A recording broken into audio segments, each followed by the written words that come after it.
Hello and welcome to e-lectures. Today we are going to deal with prepositions which form a part of your English for Career text. It comes as Unit 13 under Module 2. So let us take a quick look at what a preposition is and what is its significance. Now, what is a preposition?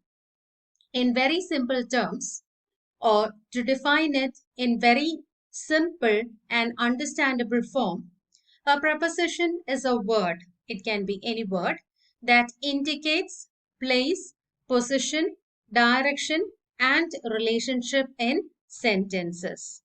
Or to define it in even simpler terms, a preposition is a word that tells us the relationship that exists between a noun, between two nouns, or between pronouns. If you look at the examples that are given below, it becomes easy and you can comprehend it. The cat is on the mat. For instance, the first example, the cat is on the mat. There are a few things that the sentence tells us with the help of the preposition on. The cat is on the mat. It tells the place or the position of the cat. So on is the indicator. On is the word that indicates the place or the position of the cat. At the same time, it also tells us the relationship between the noun cat and the object mat. So the cat is on the mat tells about the noun cat, its position, as well as its relationship with the noun mat, or mat becomes the object. The sun sets in the west. Once again, there is an indication of what happens. The sun, what happens? It's actually a habitual action. It's something that takes place on a day-to-day basis. The sun sets in the west. So in is the word that tells the direction. It's a word that tells the place where the sun sets. The direction is mentioned. Similarly, Delhi is the capital of India. It tells the relationship between Delhi and India. Now there are different kinds of prepositions. So let's take a quick look at the different kinds of prepositions, because knowing the different kinds of prepositions will help us to do our exercises properly in the text. Now, kinds of prepositions. There are basically three kinds of prepositions. The first one is single word prepositions. So single word prepositions are at, in, by, on, with, under. These are called as single word prepositions, which directly tells the relationship between nouns. For example, we have Mary comes by bus, which tells the direct relationship between Mary and bus. And John is late for dinner. The boy came with his mother. So these are called as single word prepositions. And then we have what is called as prepositional phrase. So that is the second kind of preposition, prepositional phrase. So what is a prepositional phrase? A group of words comprising a preposition, its object, and any words that modify the object is known as a prepositional phrase. Or in very simple terms, the preposition and words that follow are called is called as a prepositional phrase. For example, he arrived on time. Here, on time is called as a prepositional phrase. They have a shop by the sea. So in this case, we have a set of words which follow the preposition by. So by, along with the words the sea, become the prepositional phrase. Her house is across the street. So that once again brings us the prepositional phrase across the street. So I hope the definition is clear to you now. Prepositional phrase simply refers to the group of words comprising the preposition and the words that follow it. So a group of words that comprises a preposition, it will have its object and any word that would be modifying the object. They together, taken together, they become the prepositional phrase. So we have single word prepositions, and then we have prepositional phrases wherein the preposition along with the words taken together become the prepositional phrase. So here naturally a doubt arises. So what is basically the difference between a single word preposition and a prepositional phrase? First of all, we have to remember that a single or in a single word preposition, the object of the preposition is the noun following the preposition, and the preposition is relating to something in the sentence. That is basically the purpose of single word prepositions, showing or relating to something. What is a phrase? What is the definition of a phrase? A phrase is a group of words that work together. They do not have both a subject and a verb. So phrases, they usually act as a single part of speech. So if you look at the examples that are given here, on time, by the sea, across the street, they can all be considered as phrases. And how does it become a prepositional phrase? And prepositional phrase, as is seen in the definition given here, comprises the preposition, the modifiers of the noun, as well as the noun that follows the preposition. All these taken together becomes the prepositional phrase. And the third kind of preposition is participial preposition. So what is a participial preposition? So basically we need to know what is participial. So participial is anything involving or relating to a participle, anything that is related to a participle. There's something that has been formed out of a participle. So what is a participle then? A participle is a word that is formed from a verb. It has its origin from a verb. It forms from a verb and it is used as an adjective. That is called as a participle. So anything that is related to or involving a participle is called as participial. Now, what do you mean by participial prepositions? A participle that acts as a preposition is called as a participial preposition. I told you a participle takes its origin from a verb and it acts as an adjective.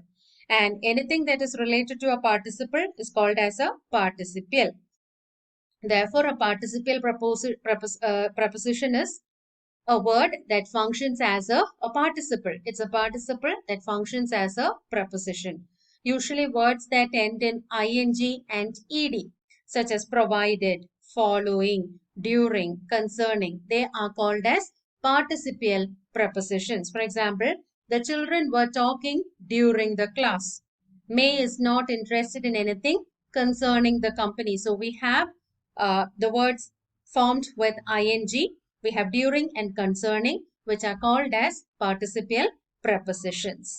So these are basically the three kinds of prepositions. And if we remember a few things, it would be easy for us to use prepositions in sentences correctly without making mistakes.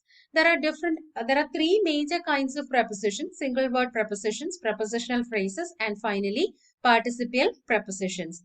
At the same time, there are categories of prepositions that can be used for expression of time, for expression of place, expression of position, expression of relationship. So now let's take a look at the prepositions that can be used in different places, that are categorized and used in different places. For example, we have prepositions for expressions, for expressing something.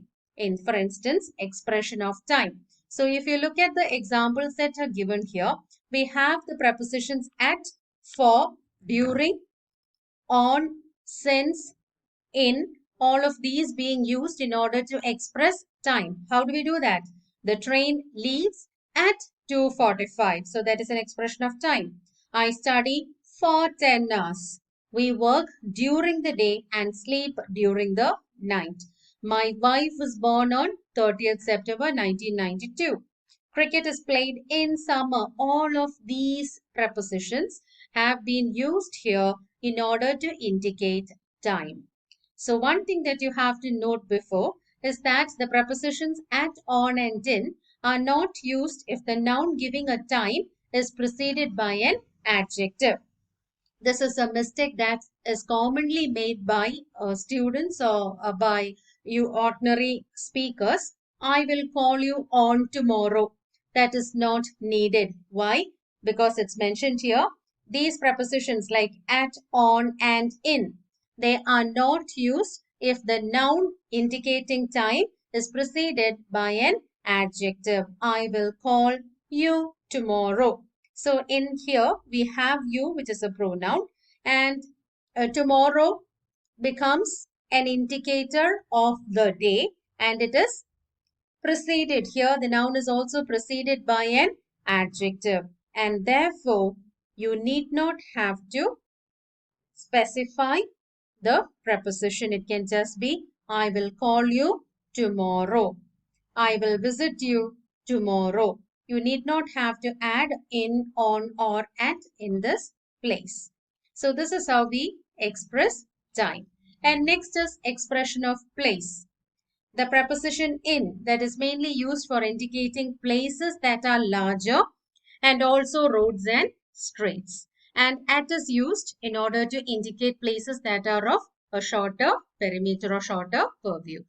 In a village, in a town. I was born in a village. It is not I was born at a village. It is I was born in a village.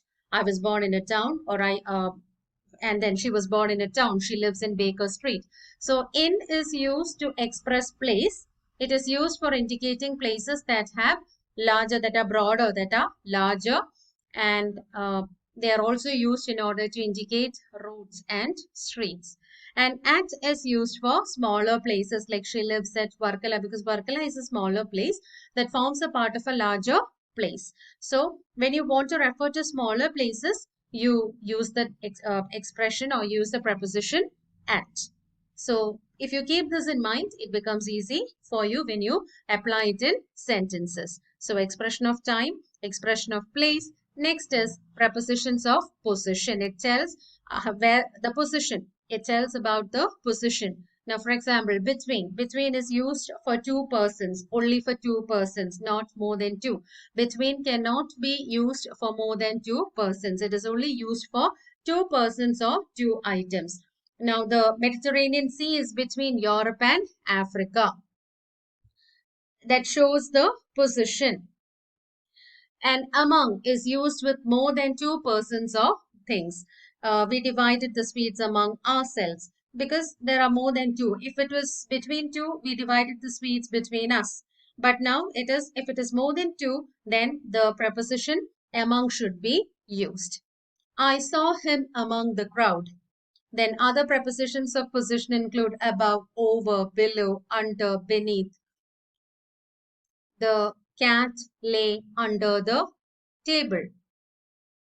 The book was placed over the jug.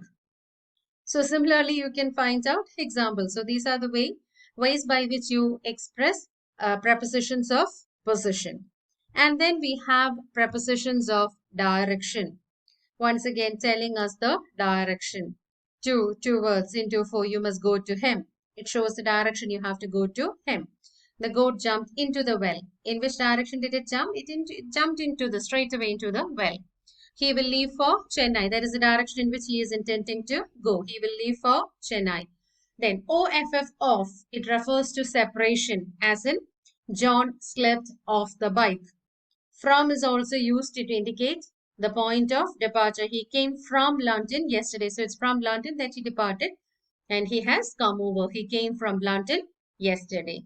So these are the different kinds of prepositions that we can use in order to indicate expression of time, for expression of place, for expression of position, and also for giving direction. So what is a preposition basically? A preposition is a word that indicates relationships. It tells us the relationship that exists between the noun and the object. And there are three kinds of prepositions. Basically, we have single word prepositions, we have prepositional phrases, and also participial prepositions. So if you keep these things in mind, it becomes easy for you to do your exercises in your English for Career text. So thank you for listening to me, and kindly proceed with your English for Career text and do the exercises that are given under Unit 13. Thank you.